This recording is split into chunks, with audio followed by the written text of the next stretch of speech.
Hey booktube. Today I wanted to talk to you about some of my favorite classic books that I have loved.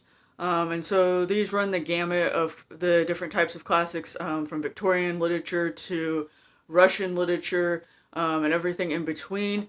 And I have quite a few, so I'm just going to go ahead and jump right in. The first one I'm going to talk about is one I don't have a copy of, which I need to remedy, and that is The Tenant of Wildfell Hall by Anne Bronte. I read this book a few years ago. I checked it out from the library, and I didn't realize I was going to love it as much as I ended up doing so. It's sort of a proto-feminist novel, and that was one of the things that really appealed to me about it.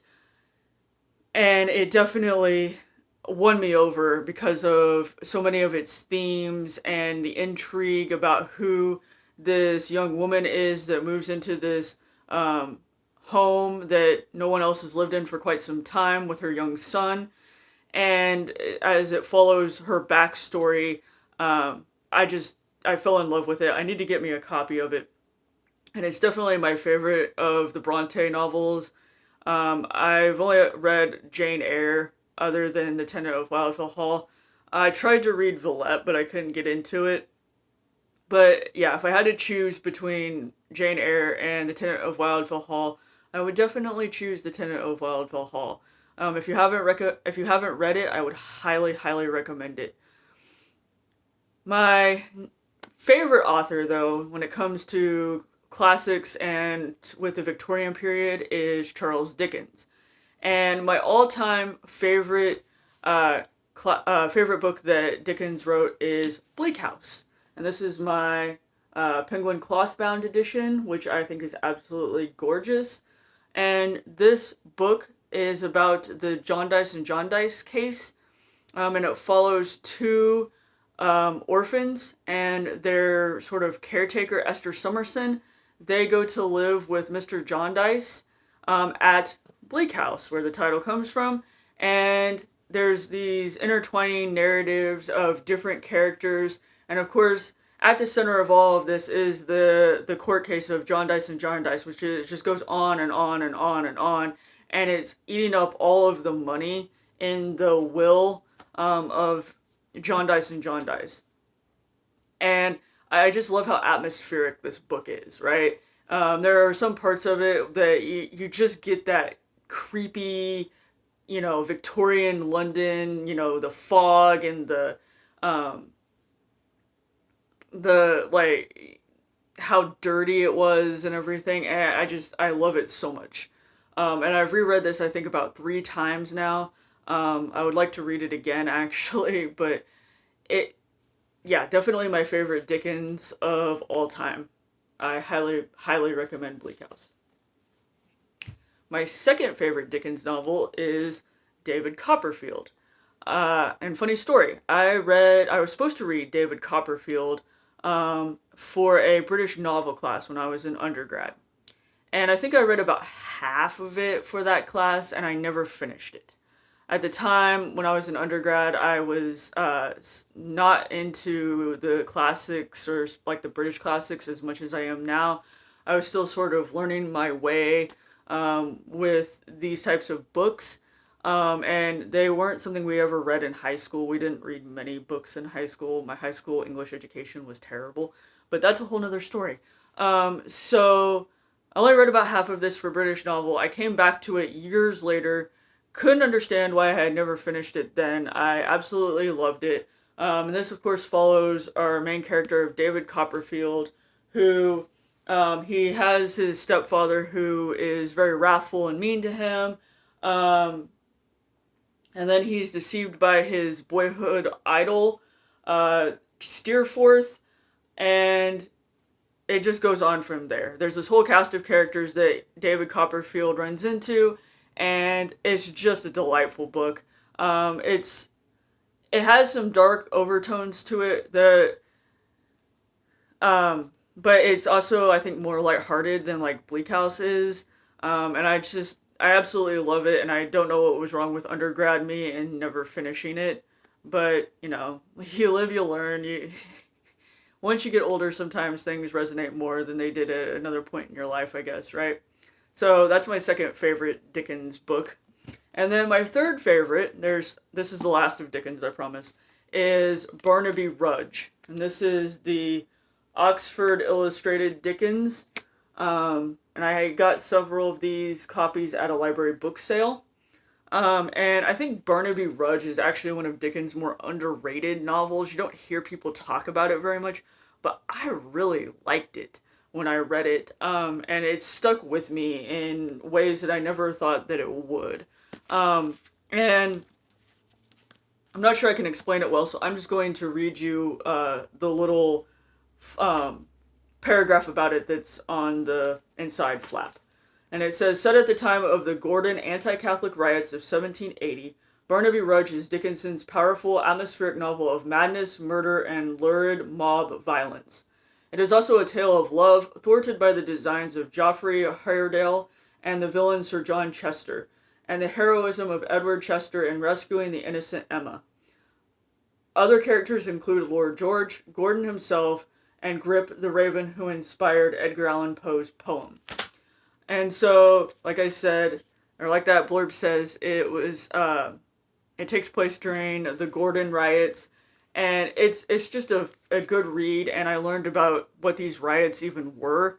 And again, it also features the Raven that inspired Edgar Allan Poe's poem, which, how cool is that? This is another book I need to reread because I feel like I'm forgetting parts of it now because it's been a while. But thoroughly enjoyed this. I think, like I said, it is an underrated novel of Dickens, and I would truly recommend it to anyone who is starting their reading journey through Dickens. Alright, moving away from Dickens to some Elizabeth Gaskell. My favorite Gaskell novel that I've read so far is definitely North and South. If you don't know what this is about, I would be surprised. I think it is one of Gaskell's most famous novels.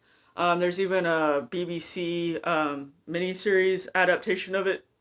It used to be on Netflix. I don't know if it still is. It's probably on Amazon Prime if it's not on Netflix. And this follows Margaret Hale, whose father works for a church, and he leaves the church that they were at because of a crisis of conscience. And so he uproots them from their home in Hampshire to move with her family to the north of England. So hence the title North and South. They lived originally in the south of England, and then they moved to the north. And the north is more of an industrialized part of England at the time. And so they live in this area where there's all this industrialization, and it's smoky and sooty and polluted and dirty. And they live in this industrial town of Milton. And so Margaret becomes aware of the poverty and suffering that is happening in this community, especially with the mill workers that live there. And so she develops a sense of social justice about it. And in doing so, she runs into the mill owner, John Thornton, and thus begins their sort of tempestuous relationship, antagonistic relationship. They definitely clash at first, but things move on from there. And this is just a great read. And like I said, it's definitely my favorite by Margaret, or by Elizabeth Gaskell, sorry, Margaret. Yeah, definitely recommend North and South by Elizabeth Gaskell. And then we move on to Anthony Trollope. And I've been reading Anthony Trollope with Steve Donahue for part of his Consorting with Lonely Trollops. And in, March, we read The Way We Live Now by Anthony Trollope, and I adored this book. Absolutely loved it. And this is the book that Trollope wrote when he returned to England in 1872 from the colonies. And he became horrified when he returned by the immorality and dishonesty that he found that was going on in England. And so, because of his indignation about all of this, he sat down and wrote The Way We Live Now. It's his longest novel, and he satirizes so many things: politics, finance, the aristocracy, the literary world, gambling, so on and so forth, right? And so we follow several characters. There's Lady Carberry, who is false from head to foot. And we also follow her son Felix, who is a chronic gambler. He's always out of money. He's always begging money from his mother, and she never has any money. And he's just a horrible son and person in many, many ways. And then we have Melmotte, and he is a swindler and a horrid scoundrel person, and he is not liked by many people in this city. And this whole cast of characters comes together, and it's just a great book. It's just a fabulous book, and I would highly recommend going back and watching Steve Donahue's videos after you've read it, and hearing what he has to say about it, because he says he has a lot of insight into it, and he's read Trollope many, many times. And so, yeah, I would highly, highly recommend The Way We Live Now by Anthony Trollope. Another one of my favorite classics is Vanity Fair by William Makepeace Thackeray. And this is just a funny, hilarious book.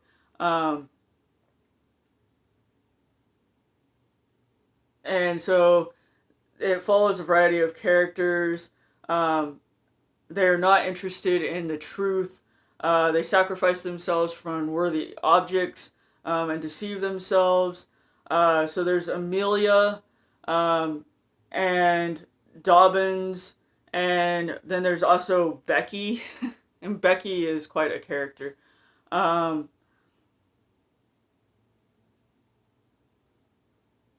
Everyone is self-deceived in this novel. There is no hero in Vanity Fair whatsoever, and it's just a romp. And even though it's huge, it flies by because it's just so entertaining, and I highly recommend this book. It is fabulous in so many ways. So yeah, that's Vanity Fair. And then I have my one, I guess, French classic, and that is Les Mis by Victor Hugo. Again, Penguin cloth bound. So beautiful. And I read Les Mis when I was working at Half Price Books, when I was just out of grad school. I picked up this really thick mass market paperback of it for dirt cheap there, and I read it on my break every day. We had an hour lunch break or dinner break, depending on when you worked, and I would read that during my break, and I enjoyed it so much. And there are some parts of it, of course, where Victor gets bogged down in describing, like the sewer system and other strange things. But the main story is just so wonderful and so entertaining. And I can't recommend this book highly enough. I also really loved the adaptation that aired on PBS a while ago. That is wonderful too. But yeah, I really, really do recommend Les Mis. It's just a beautiful story, and yeah, stick with it through the parts where Victor gets sidetracked and goes off on tangents, because it is worth it for the story of Javert and Jean Valjean and all the rest. It's just a great, great book. And again, it's another one I need to reread, but that probably won't happen for a while. Alright, we're down to my last two books. We have a Gothic classic, and that is The Monk by Matthew Lewis. Creepy, creepy cover, right? So, again, that British novel class I was telling you about where we read David Copperfield, one of our last projects for that class was to pick a novel that we hadn't read in class and to write a paper about it. And our professor gave us several recommendations or options. She had a list that you could choose from, and this book was on that list. And I had been going through and looking up the different books and their descriptions, and this book just called to me. And so I got this copy of it. This is the same copy I've had since I was an undergrad, and I read it and I loved it. And it is weird and creepy and disturbing, and it has everything in it that I absolutely love. And critics hated it when it was first published because of how, like, obscene it is. And especially it was criticized because Matthew Lewis, the author, was actually a member of parliament. And so you can imagine the scandal that it caused writing something like this. And so in this book, Lewis shows the diabolical decline of Ambrosio, who is a Capuchin monk, and this monk is tempted by Matilda, who is a young girl who has entered his monastery disguised as a boy, and eventually succumbs to magic, murder, incest, and torture. All of those things happen. There are nuns that are horrible. It's amazing, and if you're into Gothic literature in any way, I highly, highly recommend this book. It is disturbing, but it is such a good read. Such a good read. The Monk by Matthew Lewis. One more shot, close-up of the creepy cover. And now we have the last of the classics that are part of my favorites. And it is a Russian classic, and it is The Brothers Karamazov by Fyodor Dostoevsky. I actually bought this copy at Half Price Books when I worked there. The Brothers Karamazov, of course, is one of Dostoevsky's most well-known novels, and it follows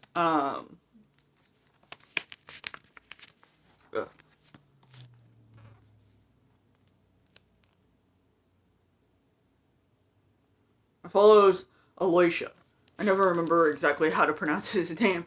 And Aloysia is struggling with, he wants to be religious, but he's not sure if he is, and there's all this religious commentary and philosophical commentary, and it's hard to even describe this book succinctly, because there's so much that goes on in this book. And yes, it can be dense, but it is super, super good. I have a friend, Carrie, who has read tons of Russian literature, and she was the one who got me started on Dostoevsky, and she loves the Brothers Karamazov and wanted me to read it, and so I did, and I can't say I regret it in the least. It's become a favorite of mine. This is another one of those, seems to be a running theme of books that I need to reread, but again, this is so huge, and I have so many other books right now, so it probably will be a while before I reread it, but absolutely loved it. And I would recommend it if you're looking to get into Russian literature and Dostoevsky. I still need to read Crime and Punishment by him. That's on my list to read sooner rather than later. But I've read a lot of his other work. I've read The Idiot. I've read The Brothers Karamazov.